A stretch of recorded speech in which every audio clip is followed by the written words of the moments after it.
Welcome to our special election podcast where we have been hosting a whole series of independent candidates fighting mainstream politicians and incumbents in Birmingham. And I'm honored today to have Ayoub Khan, a former Lib Dem candidate who is running as an independent in the Perry Barr constituency against an Labour incumbent, and Akhmed Yakoob again, who is welcome onto our program. We've already had him before, so welcome to you both. Assalamu alaikum. Thank you for having us. Wa rahmatullahi wa barakatuh. And there's lots to talk about. It's like they say, a week in politics is a long time. And things are transpiring and happening on a daily basis. I think a day in politics is very long. A week is an hour in politics. An hour in politics is a long time. This is probably going to be an hour in politics. MashaAllah, mashallah. What I want to focus on, there's a whole series of things that you're coming across on the doorstep, on social media, and questions in people's minds that maybe you've not had an opportunity to address. So this is what we want to touch on. And one of them is for you, Ayoub Khan, is you were a very prominent Lib Dem candidate, a Lib Dem personality in the local politics of Birmingham. Yeah. But why have you decided to go independent and not on the Liberal Democrats ticket? I think it's very important to just touch base with why I actually came into politics and what was my enthusiasm around it back in 2000 when I just graduated from university. You will all recall and remember, and who can forget, the invasion into Iraq, the mass killings of many, many innocent people. And the Lib Dem Party was the only national party, and Charles Kennedy was someone who was very committed to... I actually liked him. Yeah, he was a very bold character and someone which attended so many marches and demonstrations and, was the only political leader that had the courage to stand up for what was clearly wrong. And so I joined the Lib Dems on the back of the invasion into Iraq and not expecting to win. But as a graduate, I was disenfranchised. But so many young people are disenfranchised with politics and politicians, and they feel that you have career politicians who are in the political arena for themselves. And so a community activist by the name of Saeed Ahmed approached me and said, if graduates and young people don't enter politics, then you'll get the same of the old. Yep. And you're never going to be able to drive change. So I entered politics solely and purely because of my resentment to the current and incidentally the Labour government, who was quite happy to breach all laws and enter Iraq with the Americans and massacred so many innocent people. That was the sort of building block of my political, I wouldn't like to use the word career, but political activism on behalf of the communities that I serve.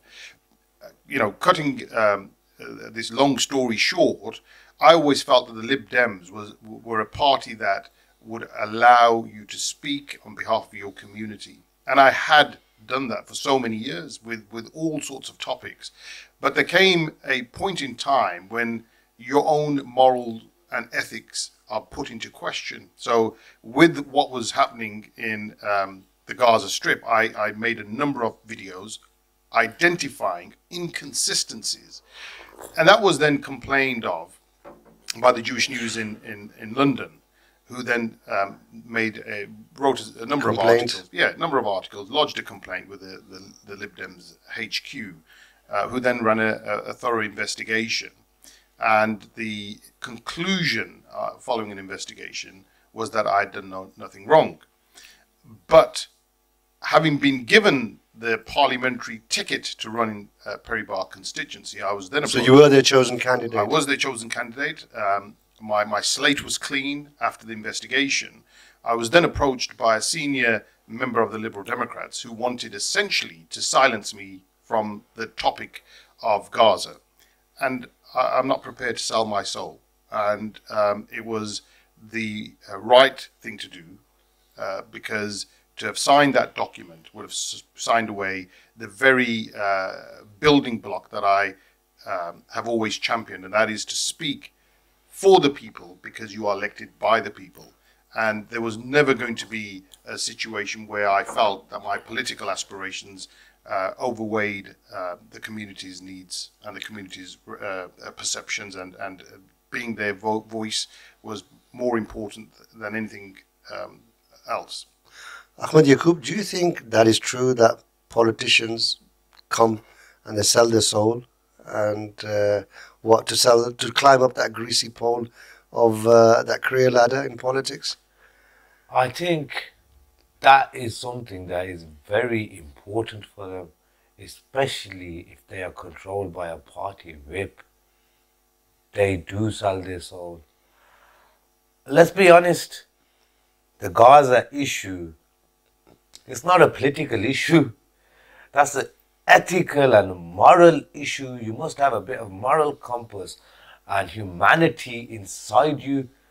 If you don't have an iota of humanity inside you, then yes, you won't feel for the people of Gaza, or you won't say anything for the people of Gaza. The people who are not speaking have clearly sold their souls. Brother Ayoub Khan is right.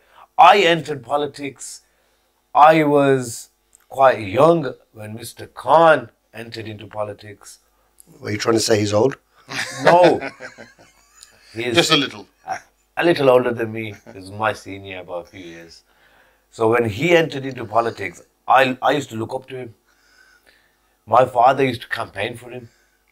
My father never campaigned for anybody but for Ayoub Khan. And that's when I used to see him. And we used to look up to him as students, as people who aspired to be solicitors. And the only politician that I actually admired, I'm not just saying it because I've said it whilst he's not in the room as well, that I actually looked up to and admired is Mr. Ayoub Khan, because he's courageous. He doesn't abide by no party laws or party rules. Look what he just did with the Liberal Democrats. He's been with that party for years. He's left that party. Why? So just for the record, you actually declined a parliamentary ticket for the Liberal Democrats Party, which, many people probably don't see Lib Dems in the same light as they probably did previously at the height of the Iraq War. But surely with a mainstream ticket, you guaranteed a certain bank of votes automatically. But going back... He received... you were probably meant to answer this question, but he received almost 10,000 votes on a Liberal Democrat ticket. What year was that? 2010 when I stood. Oh, when you... I stood against Claire Short and Shabana Mahmood, so I've had that. So that was for the parliamentary elections. Yes. So how ironical is that? We have two independent candidates, both running in different constituencies, and you previously fought against Shabana Mahmood, and currently Ahmed Yakoob is contesting this election. Is it safe to say we've got that bank 10,000 votes? Inshallah. But I think this is quite an important point, because I always said this back in 2010. Shabana Mahmood has never been a councillor, and I've always felt that unless you've done community work in one aspect or another, you don't have the same sort of empathy, and you don't really gauge the community and their needs in a way that someone who has parachuted in somebody else's. Yeah. And so I think that when you are not within the community and you're not spending time in the community, then you become desensitized to the requirements and needs of the community, and you feel that you can operate above the electorate. And that's what's happened here. Let's not make any bone about the fact that, as Ahmed said, if you've got a moral compass, how can you possibly stay on the fence? How can you possibly not raise your voice for the plight of the Palestinians with a history that we all now know? And when I say we all now know, I mean I'm talking about the mass populations, and not just in the UK, but across the globe. And so when you become desensitized, you don't feel, when you've got a majority and you feel that you are untouchable, then you can play the system in the way that is geared towards your political aspirations. And anyone who has remained silent, anyone who felt that they could not raise their voice at the very inception of what's going on, in my view, is wholly discreditable and someone not worthy of even being in the House of Commons. I often say this, that what happened during the height of the Iraq War would have been no less horrifying to what is happening in Gaza now. It's just that the veil was on that because there was no social media at the time. And if there was social media available, then we would have seen the same horrors unfolding as to what we are seeing now. What do you think? 100%.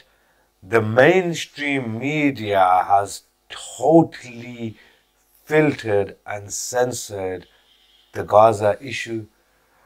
They call it the conflict in Middle East or the war in Middle East and make it look like two armies are fighting with each other. Two armies are not fighting. Yeah, but look how, if they're whitewashing it now while we can see it, what were they doing then? Wow, totally.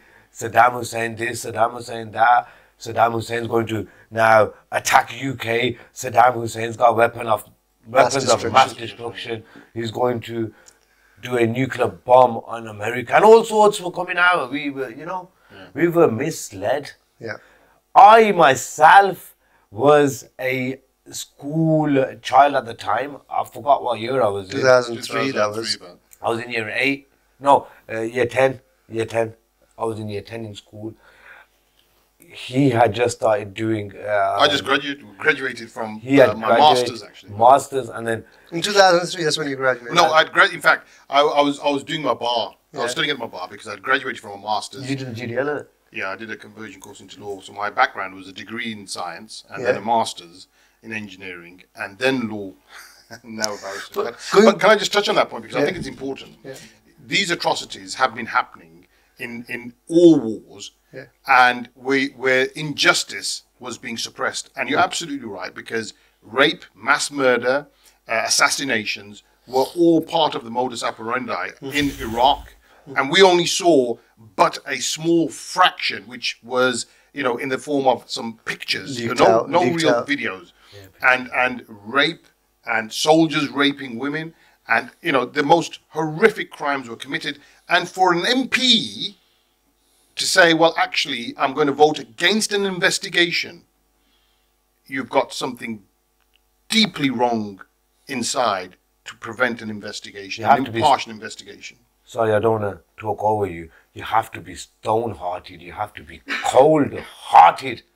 After you've had first-hand knowledge, the general public didn't have first-hand knowledge. They only saw clips, a picture here, a newspaper article there. But Khalid Mahmood, they saw everything what happened first hand. What Tony Blair did at the time.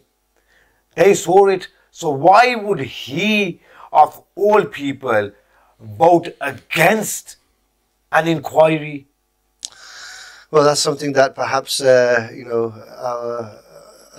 Khan electorate can take to the electorate now. Well, the electorate have become, alhamdulillah, the electorate are a lot more wise. Yeah. And truth be told, it is because of social media that in this country, when we talk about Gaza and we talk about Palestine and the sufferings, there's a perception from mainstream media that somehow there needs to be some sort of balance because everybody gets reference to the date 7th of October. Yeah. And that is it's a misconception of the reality on the ground. Yeah. And so there needs to be, and I keep referring to mainstream media because I feel that they have a responsibility and obligation which they're not fulfilling by only selling one narrative. And we see it on the BBC, we see it on Sky. Say follow the money, look as to who owns these or who's behind financially backing this mainstream media. And what is the purpose? Yeah. And what is the intention? Yeah. And so you look at the polls, and that's the best indicator.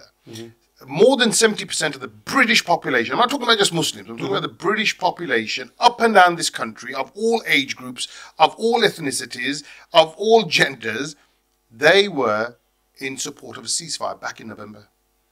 And yet, the Labour Party, the Conservative Party, were using the phrase self-defense. As lawyers, call us the legal eagles if you want, as lawyers, we know what self-defense is. What is happening in Gaza, what is happening in West Bank is not self-defense. That's murder.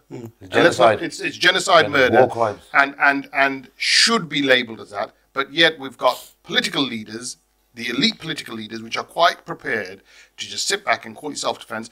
To date, we haven't had Keir Starmer condemn any of the events which have taken place. The snipering and shooting of an 11-year-old kid, which was captured on TV, which has been played consistently throughout all social media platforms, and in fact on mainstream media, and yet no one could say we condemn that action.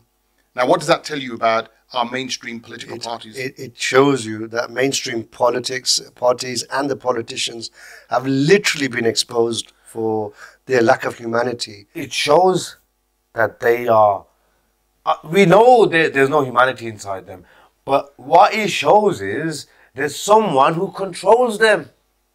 Okay. They are controlled by a higher power who they have to answer to. That's probably why Ayoub Khan has declined the ticket for. And I'll tell you, on behalf of I'll tell you the higher power, who the higher power is. Oh, yeah. It's the finances whom some of them, the influential ones, are from the Israeli Zionist lobby. And I'm not shy to say that kind of stuff because I'm not controlled by any political party, and I'm not scared to say what I have to say, because one day, ultimately, we have to answer to the Lord, Allah subhanahu wa ta'ala. And I want to be in a position to say, I didn't sell my soul. I didn't lose touch with humanity just because I was a politician, like the career politicians you see, like Shabana Mahmood, for example, who abstained from voting. I mean, that's shocking in itself, isn't it? That truly, I mean, her abstention is absolutely, I mean, I'm perplexed by it, to be frank, because to stay on the fence is to deny the most basic humanity, and you know, we talk about moral compass. After watching the death of so many children, and we know 50% of people living in Gaza are children, and yet you can be bold enough to say, well, actually, I don't think I can vote either way. Now that is deeply troubling, and it's deeply troubling for the electorate, which now, as you say, they have the information, and anyone which did not stand on the right side of history when they had the opportunity to is going to feel the wrath of the community and the electorate on the 4th of July, inshallah. If they didn't stand on the right side of history, they will no longer be able to stand in the House of Commons and represent Ladywood or Perry Bar. Remember that. Of course, of course. A couple of quick interesting scenarios for you. As independent, look, everybody knows what happened to Jeremy Corbyn. Yeah. He literally was cancelled, right? He was. Yeah, both Khalid Mahmood and Shabana Mahmood supported his eviction, didn't they? Yeah, they did. Okay, so. And sorry, before I forget this point, Shabana Mahmood, two faces of Shabana Mahmood. Under Jeremy Corbyn, a aggression started from Israel on Palestine. Yeah. She went into Sainsbury's in Birmingham city centre and chained herself to the. She didn't want to leave the store. Why? Because they had trade deals with Israel. Who was the leader at the time? Jeremy Corbyn. Jeremy Corbyn. Now, what does she do? Keir Starmer is the leader. She So abstains it's basically, again, attempts to advance your own career. Political career. Yeah. She don't care about. Okay, look, how Jeremy Corbyn was literally defamed, destroyed by the mainstream media, because they were part of a mainstream political party. Do you think, I mean, you're quite bold, I know, and I've seen many of your videos on TikTok that you've spoken against the Israeli atrocities on the Palestinian people. Well, I'm sorry to cut They'll you off. call you anti-Semite. I mean, I was the only politician, and I'm not saying that because I want to feel proud. I'm saying that because it's a matter of fact.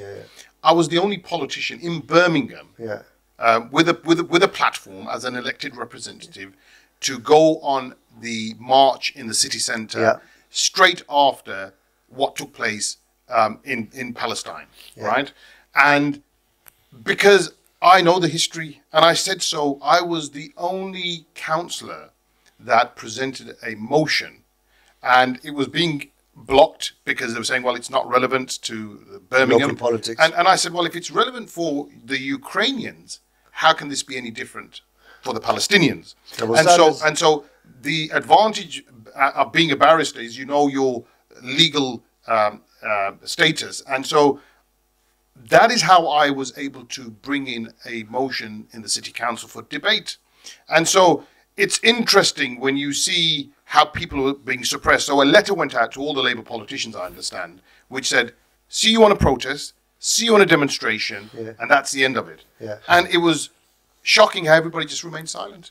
Nobody was prepared to come on a demonstration or a protest. So we haven't seen the likes of Khalid Mahmood on a platform with the masses. I mean, if you look at his electorate now, I'm not just saying this is limited to Muslim voters. This topic is not about Islam or religion. It's about, like Akhmed Yakoob said, it's about humanity. And so the electorate are watching very carefully what their politicians did and how did they express their concerns, the community's concerns in the House of Commons, but not just in the House of Commons, on TV, on radio, on platforms. And that is one of the key issues. I'm not saying it's the only issue which the electorate are thinking about, because I understand that, you know, housing, antisocial behavior, fly tipping, NHS, ambulance response times. There's a whole host of problems which we've got in inner city areas. Ladywood constituency, Perry Barr constituency, Hodge Hill. They're some of the most deprived areas in the country, which has some of the highest indices of deprivation. And of course, as someone who's been within the political system and have been, you know, and I live at the forefront, and I still live in Aston, which is at the heart of the Perry Barr constituency. When I open my front door, I see the problems where all of my constituents get to see, get to hear about. So I'm in touch with the community. But the point which I'm trying to make is that the Gaza issue is a key issue, and the people. So it's a lot more universal than many people would probably say. That it's not just a Muslim issue. Well, it's not. 70% of the British population, more than 70% polled, wanted a ceasefire in November. More than 66% in America wanted a ceasefire. There's only 10% Muslims or something. Yeah, and so that tells you how the majority of the population are flocking in one direction, but our political elite are in the complete opposite. That's right. And the level of hypocrisy you get is just shocking. But now, what is going to happen is the constituents and the electorate are going to show their frustration, and they're going to express their views at the ballot box. So has there been, I mean, as I said, both of you have been very bold in the statements you've made and you've been turning up at the protests. Has there been any attempts to try and cancel you? Yes, sorry, let me answer this quickly. I don't know his name because I don't research these people too much. The vice president of the Henry Jackson Society, who's, I think, friends with Khalid Mahmood, or he's got some sort of link with the Henry Jackson Society. I don't want to misquote anything. There is a link there. He quoted me in the Sunday Times, and he said, I've got some sort of an obsession with Zionism, and I meet the guidelines, their guidelines. Yeah. I don't know who they are to make up guidelines of what anti-Semitism is. Well, can I just touch on that? Because both, I've never said both Shabana Mahmood and Khalid Mahmood, we can call them, you know, the Mahmoods. The Mahmoods. The Mahmoods. Both of them. It's important to distinguish they're not related. They're not related. They are related. They're both in the Labour Party. Oh, okay, well, that's a good relationship. But in terms of the IHRA guidance, they supported that. They supported the implementation of that. Yeah. And that is basically a guideline where if you say certain things, you're caught by the guidelines, and you can have, you know, disciplinary. If you're a professional, then, you know, there's all sorts of sanctions which can be applied to you. And yet, that particular guideline, in my view, is completely suppressing freedom of speech.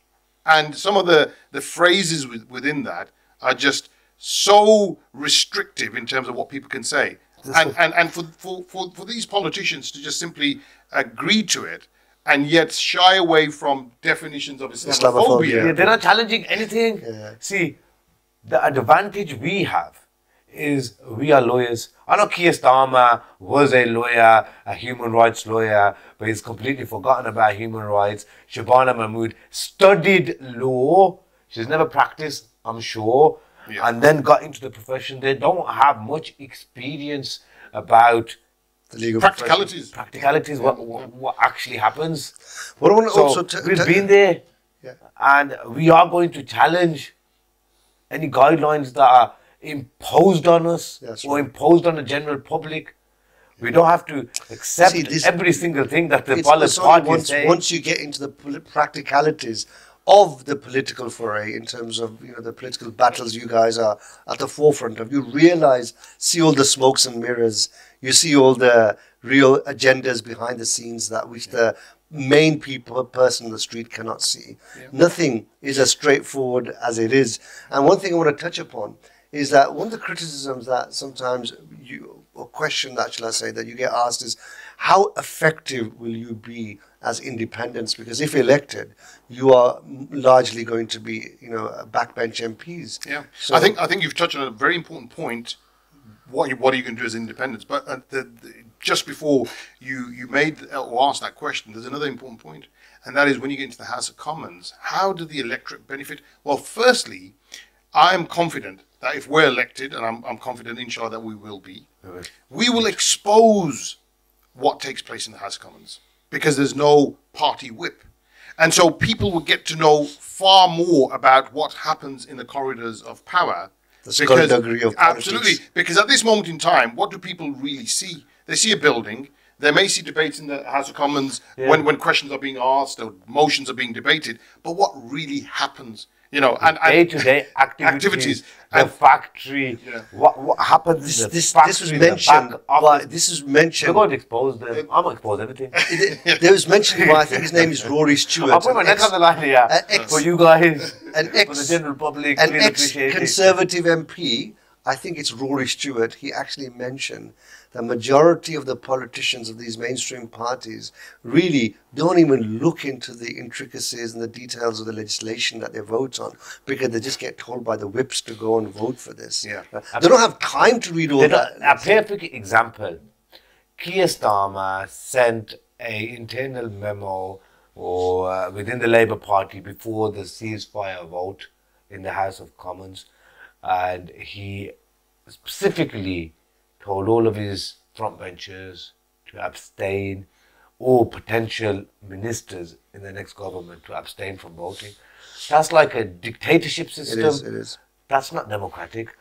People are saying to me, I'm doing something wrong. When I am challenging, I'm doing the most democratic thing possible. I'm challenging Shabana Mahmood politically.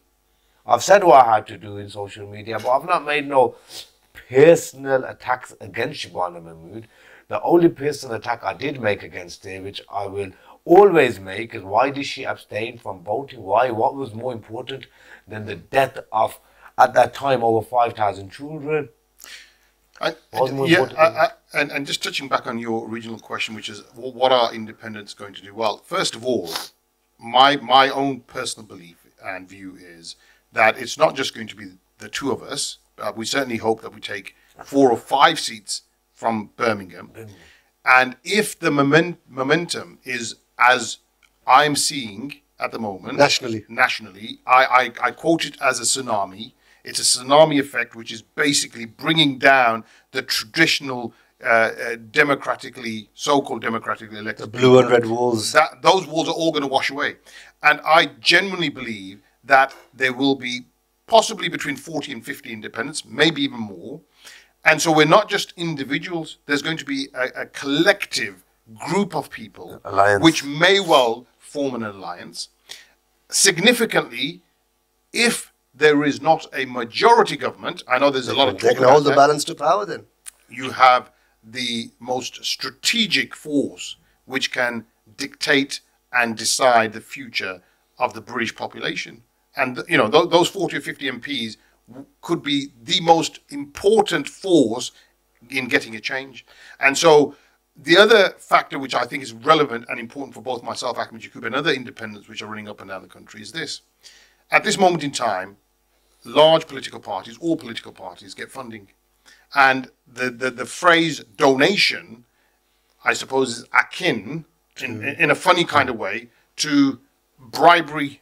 It's akin. I'm not saying it is.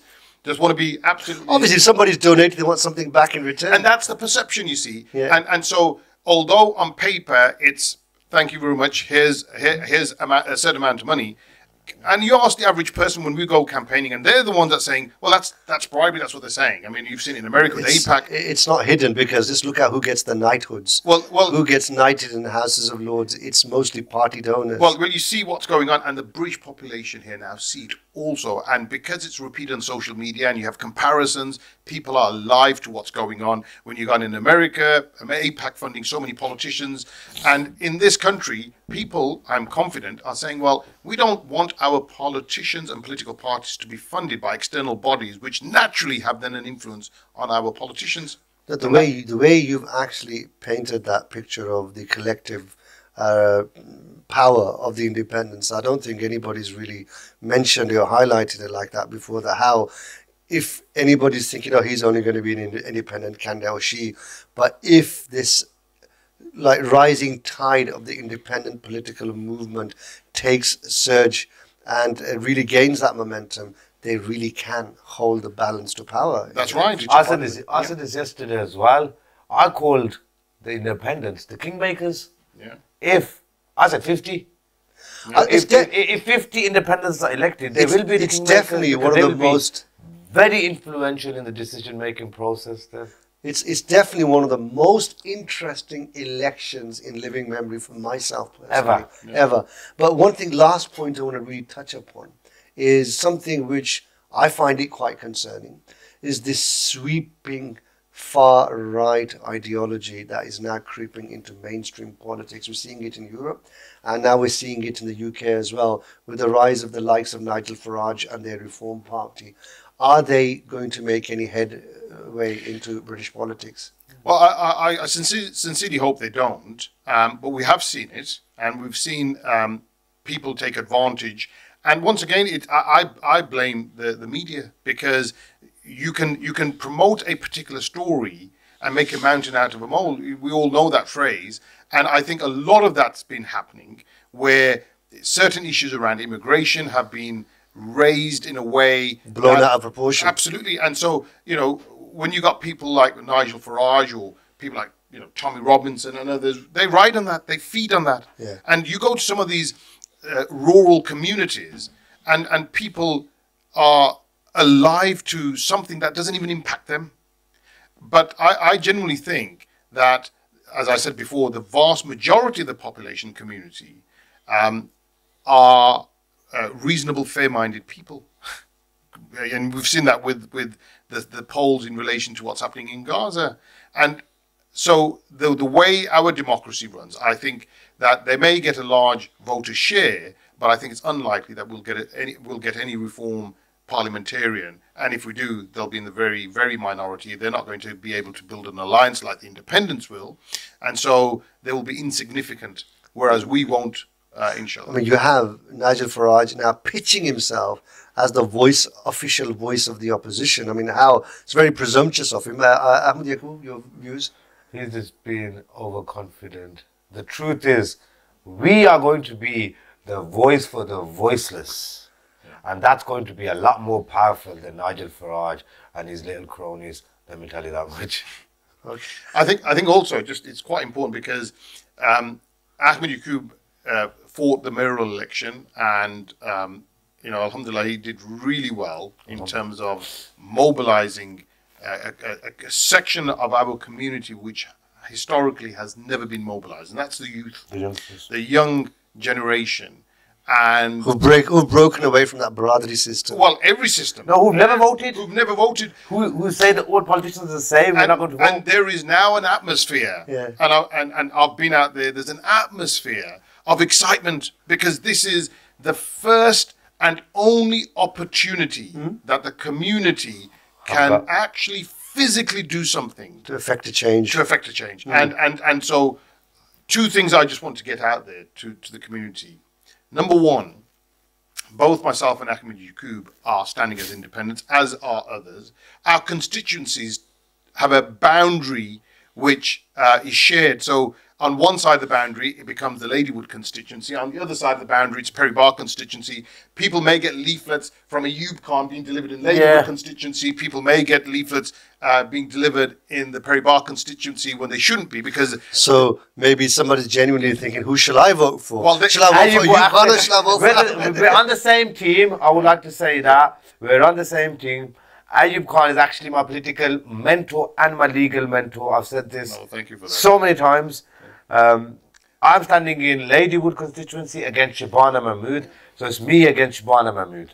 And I think the important difference is this: that when you go to the polling station and you get that ballot paper, you'll either see Ayoub Khan or Akhmed Yakoob. yeah, you'll see either. You're not going to see both. You're of them. never ever going to see And both so, on the same paper. And so the you know, I mean, look, Yakoob and Ayoub sound similar anyway. yeah, so, Ayoub and Yakoob. Take it. Yeah. No, I think Sorry. generally there is a lot of confusion still out there. You Yeah. know, sometimes people are not that political savvy to know that, you know, who's standing in what boundary or constituency. Yeah. But So I'm against Shabana Mahmood. It's me versus me Shabana. and me versus Shabana Mahmood and Ayoub Khan against Khalid against Khalid Mahmood. But you've dismissed all the other candidates in that constituency as well. So there's They're insignificant. No, it's a two-horse race in both constituencies. We have to be honest. Yeah, yeah. You know, there's no point beating around the bush. There's no one else that could win in Ladywood apart from Akhmed Yakoob or Shabana Mahmood.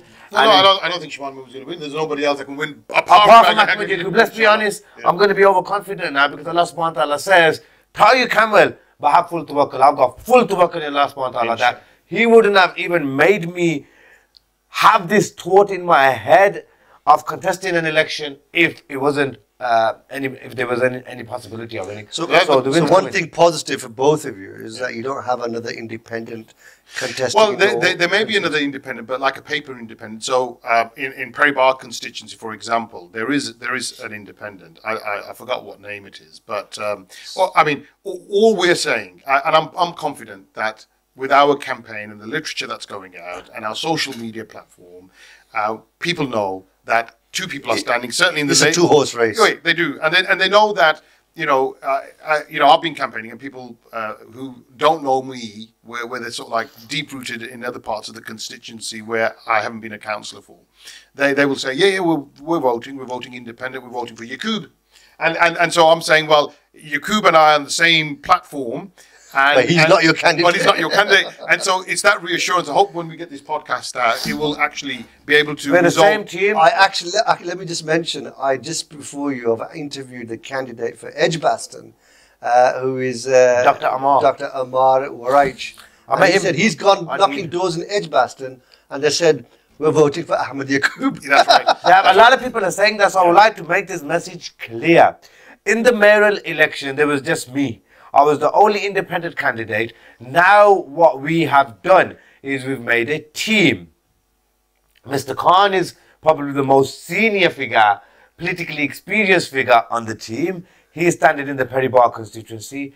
I myself am challenging Shabana Mahmood in the Ladywood constituency. Amar Waraich is challenging Preet Gill in Edgbaston. the Edgbaston constituency. We have Jodie McIntyre, who is challenging Jess Phillips, In Yardley. who said that she would stab Jeremy Corbyn, not in the back, but in the chest if she had the chance. So she needs to go as well. And then we have Shakil Afsar in Hall Green. So That it's a team. clarifies I'm that not alone anymore. Alhamdulillah. All these people who are standing actually campaigned for me and supported me during my mayoral election. Now they're standing in their own respectful constituencies. So support them, please. And you won't see my name on the ballot paper in their constituencies. So That's you're, clear. you're responsible for all that confusion. No, I'm not responsible for that confusion. Alhamdulillah. It's not that you are because of your in the very, mayoral very election- popular social media campaign. Alhamdulillah, I drummed up all that support, but I'm not alone. I had brothers like Ayoub with me. I had brothers like Shakil, Jody, Ahmad with me. Alhamdulillah. So we did it collectively. So you must have definitely made good impact for everyone in the other constituencies. Yeah, It's a good impact. At least they're not saying they're going to vote for Khalid Mahmood or Preet Gill. That's fine. You have politicians, you have journalists ask politicians about these specific areas, and it's almost like an attack. Like, for example, in the Perry Bar constituency, you've got 36,000 Muslim voters. In Ladywood, you've got these 39,000 Muslim voters. 40? Yeah, 40,000. And the winning sort of mark It's 21. is it's about 18,000. So you get 18,000. Yeah. Yeah, it's about 18,000 on my analysis. So there's You know better. You know Yeah. With the political experience, I know the sort of targets that we look at. And so all of a sudden you've got press saying, well, is this just a Muslim issue? It's not. It's not. And you've seen it in the election campaign. I've seen some of your videos where people, the average person, non-Muslim, is saying, we're going to vote for independent because they're fed up, fed up. of the mainstream politicians coming in. That's exactly what I'm saying A lot earlier. of people, let me tell you this as well, a lot of non-Muslims, I was campaigning in Alam Rock that day, and I seen a white a Roman Catholic gentleman with my leaflet. He saw me coming out of the car. He was driving. I come out of the car and he said, I was just speaking about you, Mr. Yakoob. Very nice to meet you. He's on my TikTok now. He made a video with me and he said, it's terrible what's happening in the Holy Land. I'm Roman Catholic and it's terrible that what the politicians are doing. Yeah. We're voting you. Yeah. I mean, it's having an impact. And I think it's important to get this message across as well. If we're elected, inshallah, I'm confident that we will be.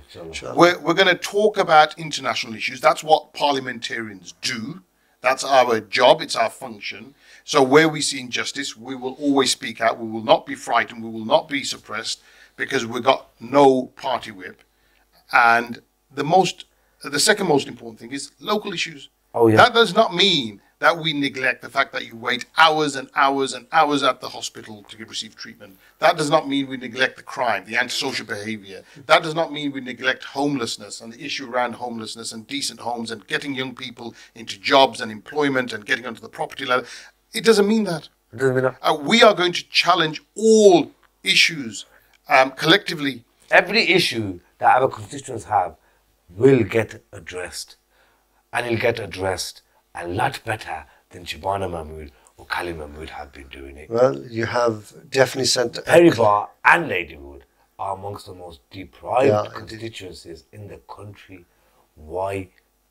Birmingham is meant to be the second city.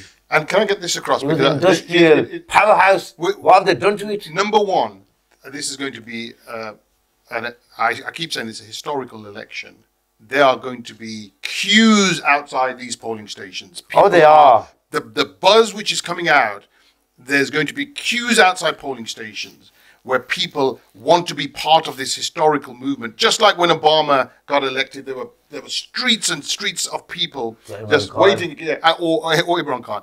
And so what I would encourage, number one, get to your polling station early. Number two, do not forget identification. You need to have ID, photo ID, passport, driver's license. You don't get your ID, you'll wait for an hour to cast that important vote. You've taken 50 paces to that polling station for the right reason. And if you're turned away, you may not go back. Have these things been put in place to discourage people or turn votes away? I think personally, I was having an interview with Channel 4 and they said, we think they're doing it because of your election. I said, no, I'm not that important. But she said to me that the youngsters are going to come out to vote and they are the people who are most likely going to forget their IDs. What happens is that with low attendance, low turnout, it's normally the incumbents that come back in again. Yeah, well, that's right. And that's why it's dangerous. Although, you know, the new voters and the new young voters in particular, we are seriously saying, make sure you go early, make sure you take your family members, get the polls open between 7 a.m., so open really early in the morning, up till 10. Don't miss this historical opportunity. And if you have any sort of moral compass, you are not going to vote for Labour. You can't. Well, that day of reckoning is not too far. July the 4th, you both have set out an extremely good stall for yourselves, and let's see what happens on the July the 4th. And, you know, I wish you all the best. And let us give you victory. Amen. At the end of the day, it's a very, very important election. And I'm truly excited myself to see what July the 5th turns out when we switch our TV screens on. So, Jazakallah for those watching. Inshallah, we will continue to bring such interesting guests between now and the election and beyond. Assalamu alaikum wa rahmatullah.